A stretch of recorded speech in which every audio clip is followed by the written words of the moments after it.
आज ना मैं आपको अपने और एक एक्सपीरियंस के बारे में बताती हूँ। कल तो मैंने शेयर किया ही था कि मेरी बॉडी ने ऑटोमेटिकली खुद ही शुगर कंज्यूम करना बंद कर दिया। मतलब बॉडी खुद ही बोल रही है कि नहीं नहीं खाना है।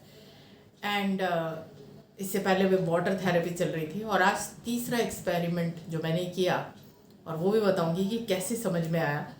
मेरे साथ क्या होता है कि अक्सर कर खाना खाने के बाद मुझे ऐसे लगता है कि ये जो जगह है ना, यहाँ पे सब ब्लॉक हो गया है। एंड लंच के बाद ये मुझे ज़्यादा प्रॉब्लम होती है। डिनर के बाद थोड़ा देर रहती है, बट लंच के बाद तो 2 घंटे 3 घंटे ऐसे ही लगता है कि सब ब्लॉक हुआ पड़ा है। कल रात ना मैं ओशो को सुन रही थी, ब्रीदिंग सिस्टम एंड उनकी काफ़ी सारी टेक्निक्स हैं मेडिटेशन की। तो मैं सुनती हूँ जो जो लोग मेडिटेशन के बारे में बताते हैं, क्योंकि ब्रीदिंग करने के बड़े सारे पैटर्न होते हैं और इस ये पूरा साल मैंने इसी पर फोकस किया हुआ है। बट मुझे सब चीज़ों में सबसे पहले ये समझ में आया कि पहले तो आपकी बॉडी हाइड्रेट होनी चाहिए और दूसरा उसको सही फूड देना बहुत ज़रूरी है अपनी बॉडी की प्रकृति के अनुसार। यूट्यूब पे जो चल रहा है ना कि ये मत खाओ वो मत खाओ, नहीं। आपकी बॉडी की जो प्रकृति है उसी के अनुसार आप क्या कंज्यूम कर सकते हो और क्या नहीं, और ये आपको पहले जानना पड़ेगा कि आपकी बॉडी की प्रकृति क्या है। मेरी बॉडी की मेन प्रकृति तो वैसे कफ है, फिर वायु है, और जब समर स्टार्ट होती है तो पित्त का प्रॉब्लम आता है। और ये प्रॉब्लम मुझे विंटर्स में इतनी ज़्यादा नहीं होती है, समर में होती है कि मुझे ऐसे लगता है जैसे इस जगह पे खाना ब्लॉक हो गया है, सब स्टक हो गया है। और फिर उसके बाद एनर्जी ड्रेन होना स्टार्ट हो जाती है कि मतलब अब मेरा काम करने का मन नहीं कर रहा। भले ही दिमाग बड़ा एक्टिव माइंडसेट है ये, और बड़ी मल्टीटास्किंग माइंडसेट है, बट खाना खाने के बाद मुझे ऐसे लगता है सब स्टक हो गया और मेरी एनर्जी ड्रेन।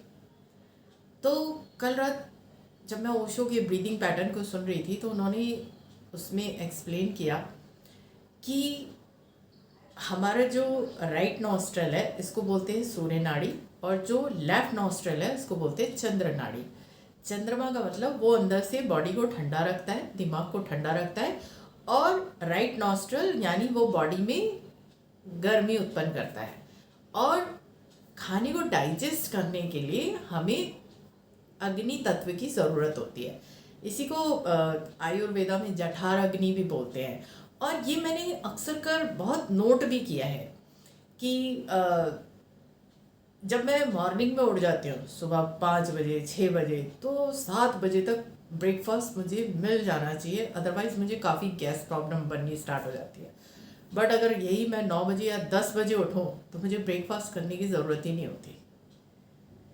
लंच में मेरा शुरू से मेरे सोने के टाइमिंग नहीं है, बट लंच और डिनर के टाइमिंग्स बड़े फिक्स हैं। ब्रेकफास्ट तो डिपेंड करता है कि मैं कब सो के उठी हूँ। अगर 9-10 बजे मैं सो के उठी हूँ तो ब्रेकफास्ट करने की ज़रूरत ही नहीं होती।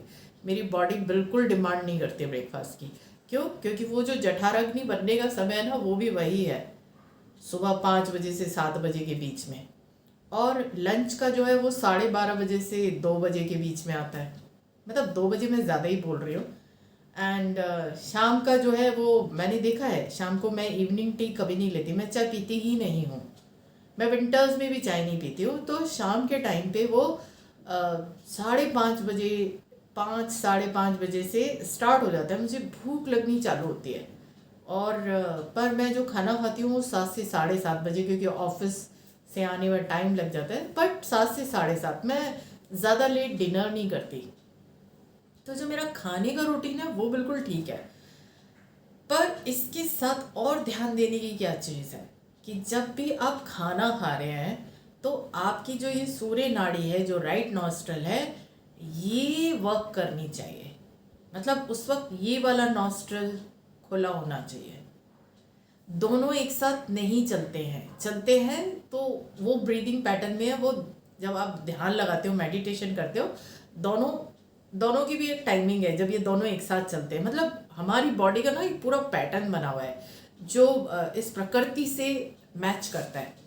तो उसको बाद में एक्सप्लेन करूँगी। आज मैं सिर्फ खाने से रिलेटेड बात करूँगी कि खाना खाने के बाद मुझे लगता है कि यहाँ ब्लॉक है। तो जिस वक्त हम लंच कर रहे हैं या डिनर कर रहे हैं तो हमारी सूर्य नाड़ी यानी राइट नॉस्ट्रल वर्क किए होना चाहिए।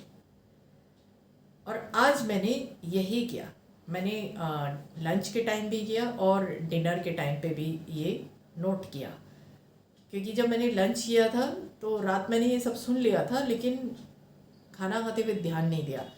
पर लंच करने के बाद मैंने देखा कि मेरी बॉडी ना ब्लॉक हो रही है, और फिर से वो मेरा सारा एनर्जी लेवल गया डाउन पर। एंड 1 घंटा हो गया, 2 घंटा हो गया।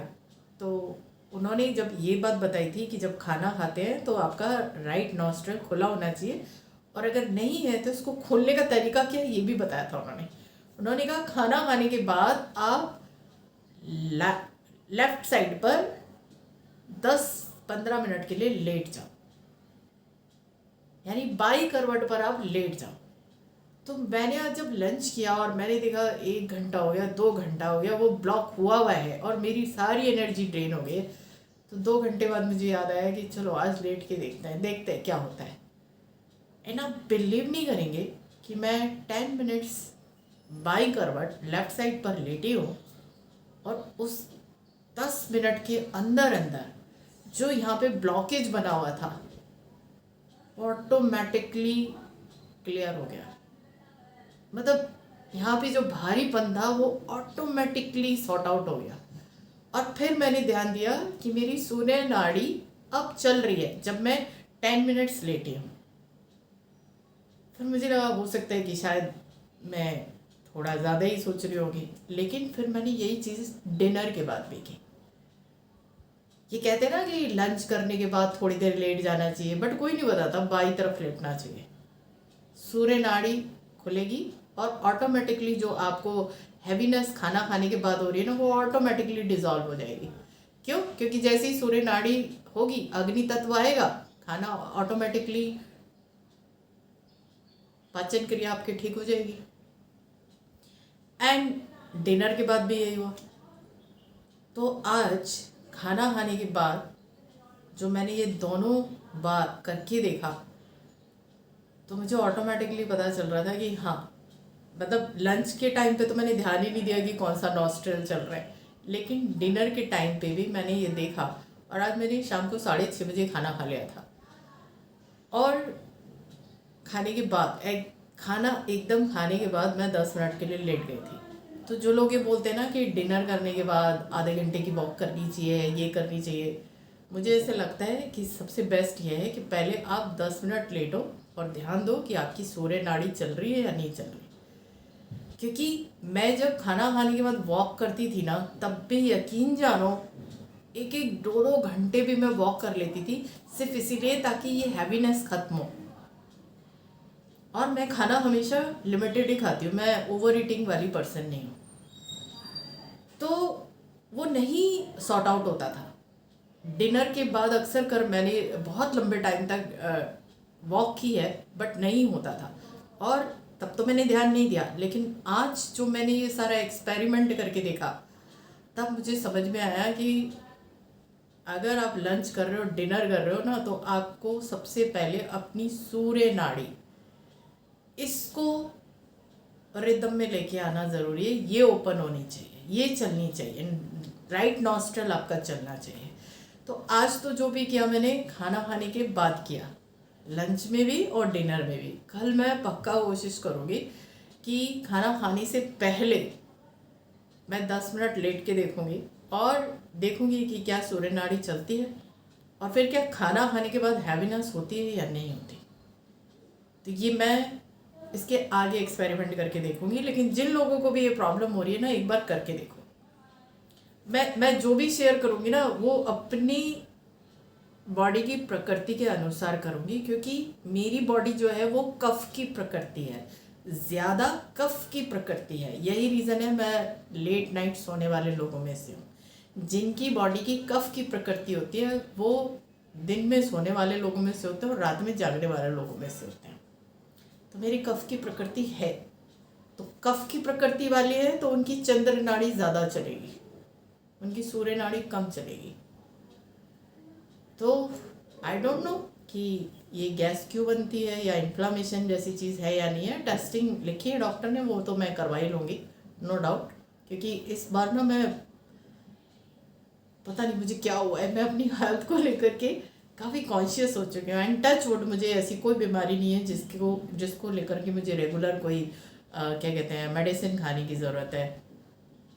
बोन्स में कोई दिक्कत नहीं है, स्किन में कोई दिक्कत नहीं है। हाँ, थोड़ा कफ का प्रॉब्लम रहता है, लेकिन वो भी विंटर्स में, जबकि दिल्ली में बहुत पॉल्यूशन हो जाता है इस वजह से। बट बीपी नहीं है, शुगर नहीं है, थायराइड नहीं है, मतलब ऐसी कोई बीमारी टचवुड मुझे नहीं है जिसके लिए मुझे रेगुलर मेडिसिन लेनी पड़े। पर ये जो बॉडी का रिदम है जो हमें प्राकृतिक रूप से मिला हुआ है और प्रकृति से जो जुड़ा हुआ है, इसकी होल लाइफ कंप्लीट इग्नोरेंस मैंने तो की है। और अब मैं उसी को ऑब्जर्व करके देख रही हूँ कि बॉडी के अंदर क्या इम्पैक्ट आते हैं, और जैसे जैसे आते रहेंगे मैं शेयर करते रहूँगी। तो अभी के लिए बस इतना ही। Thank you so much.